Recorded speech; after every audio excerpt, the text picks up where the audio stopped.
Ilustrísima señora rectora, ilustrísimo señor vicerrector, ilustrísimo señor decano, compañeros y alumnos.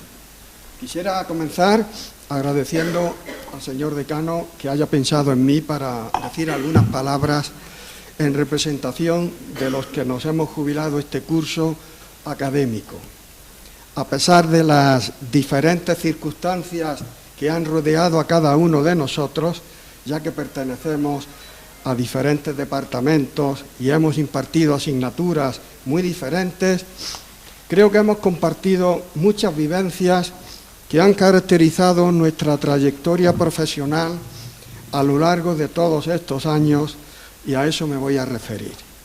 Por ejemplo, Antonio Fernández Cano y yo nos incorporamos a esta institución, entonces llamada Escuela Normal, en el año 1969, para formarnos como maestros del plan de estudios de 1967. Tengo muchos recuerdos de aquella época que son inolvidables, y si se comparan con el funcionamiento de la institución en la actualidad, nos dan idea de los cambios tan profundos que se han producido. Por ejemplo, en aquel entonces los alumnos y alumnas de magisterio estaban separados en grupos del mismo sexo, es decir, no existía la coeducación. Fue en 1969 cuando se forma el primer grupo mixto de magisterio, y desde aquel momento hasta hoy, como sabéis, se ha generalizado la coeducación. Aquello supuso un cambio importante, como podéis imaginar.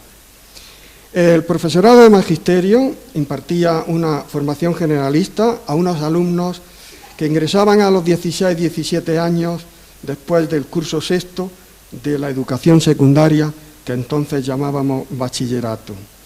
En muchas clases predominaba el dictado de apuntes que luego tenían que estudiar los estudiantes para el examen. Esa metodología ha cambiado mucho, como sabéis, en la actualidad. Predominaba la enseñanza transmisiva, la clase magistral y la memorización de los contenidos que impartían los profesores. Eso ha ido cambiando también con el tiempo. El énfasis se ponía en los contenidos de aprendizaje de las asignaturas, pero apenas se prestaba atención a su metodología de enseñanza. No existían las didácticas específicas de las asignaturas.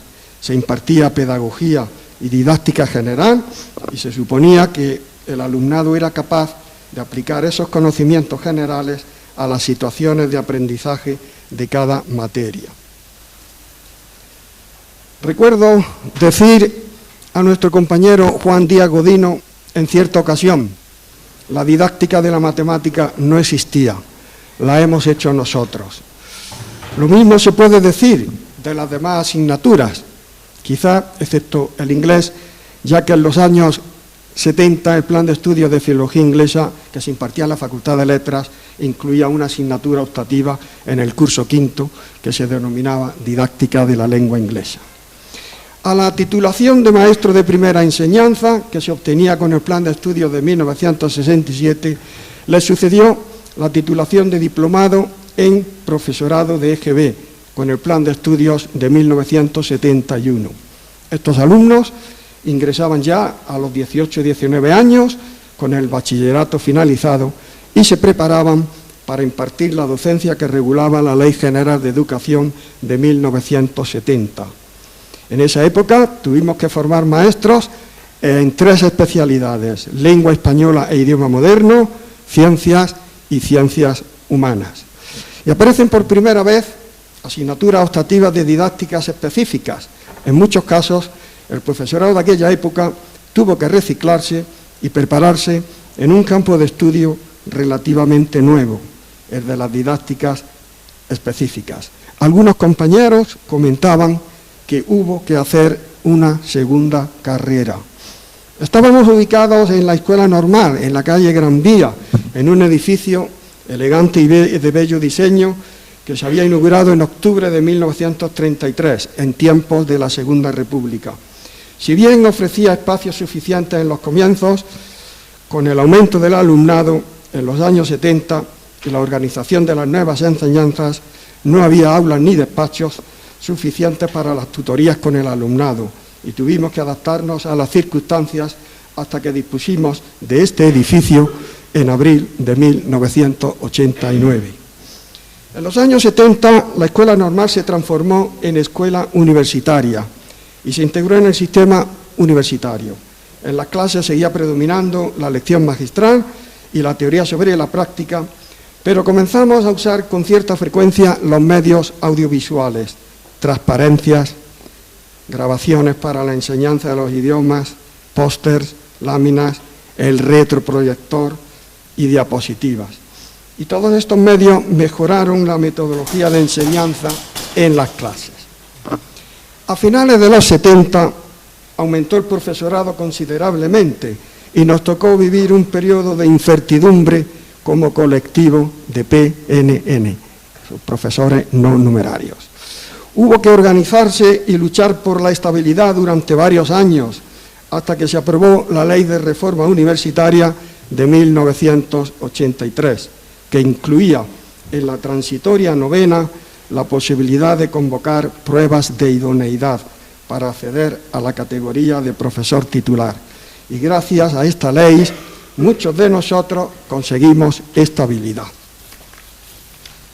Tuvimos que reciclarnos e incorporar las nuevas teorías y métodos del momento, la lingüística estructural, la matemática moderna, el método audiolingual para los idiomas, la enseñanza individualizada y un largo etcétera. Y de nuevo hubo que adaptarse a los tiempos. El nuevo edificio, que es este, se llama Facultad de Ciencias de la Educación, integró al profesorado de la Facultad de Pedagogía con el de la Escuela Universitaria del Profesorado de EGB y contaba ya con despachos y espacios para seminarios, lo cual era una novedad muy importante y mejoró la calidad de las enseñanzas. Al poco tiempo tuvimos que enfrentarnos a la elaboración de un nuevo plan de estudios, el de 1992, en el que se potenciaron las especialidades de magisterio. A partir de entonces tuvimos que formar al alumnado en 10 titulaciones. Recuerdo con agrado las primeras iniciativas que se llevaron a cabo en la facultad para implantar el bilingüismo en la titulación de magisterio. El primer intento lo impulsamos Antonio Sánchez Pozo, vicerrector comisionado para el Espacio Europeo de Educación Superior, y yo en 2005-2006, mediante un contrato programa que regulaba este compromiso y en el que participaron 17 profesores de esta facultad. Ya en el curso 2011-2012 se incluyó en la ordenación docente de la facultad lo que llamamos la titulación bilingüe, que fue pionera en el contexto nacional de las facultades de educación existentes en España. El desarrollo del bilingüismo y la afluencia de los alumnos Erasmus han contribuido a una mayor internacionalización de las enseñanzas, a las que también nos hemos tenido que habituar y adaptar. En 2003 se establece el Sistema Europeo de Créditos. Hubo que adaptarse también a los nuevos cambios. A los pocos años tuvimos que elaborar el plan de estudios que se implantó en 2010, basado en la enseñanza por competencias, que por cierto se ha extendido también ahora a la educación primaria. Una de las ventajas de ese plan de estudios fue que se combinaban los criterios de la enseñanza del gran grupo con los seminarios, donde se desarrollan actividades prácticas relacionadas con la teoría, satisfaciendo así las reivindicaciones históricas del alumnado en pro de un enfoque más práctico en su formación académica. Esta última etapa se ha caracterizado por el uso regular e intensivo de las nuevas tecnologías en la impartición de las clases a través del uso generalizado del programa PowerPoint y de Internet como recursos didácticos. De nuevo, hubo que adaptarse a los nuevos cambios. El desarrollo de las nuevas tecnologías y de la videoconferencia como recurso didáctico se implantó por necesidad con motivo de la pandemia que ocasionó el COVID-19 en los años 2020 y 2021. Una vez más, El profesorado tuvo que adaptarse a la nueva situación y transformar la enseñanza presencial de sus asignaturas en una enseñanza online a través de la videoconferencia. Durante mucho tiempo recordaremos la utilidad del Google Meet y el Zoom para impartir las clases online, pero claro, primero hubo que aprender a usar esos programas. Después de todas estas adaptaciones a los cambios que se han sucedido en estos años, nos ha llegado la hora de descansar y cambiar de actividad, ya en calidad de jubilados, retirados o sujetos pasivos, como le queráis llamar. Creo que nos llevamos un buen recuerdo de la Universidad de Granada en general y de nuestra facultad en particular. Nos hemos sentido bien tratados y hemos disfrutado de nuestra actividad profesional durante todo este tiempo, gracias a la sintonía que hemos establecido con nuestros alumnos y al apoyo de nuestras autoridades y compañeros de departamento. Muchas gracias.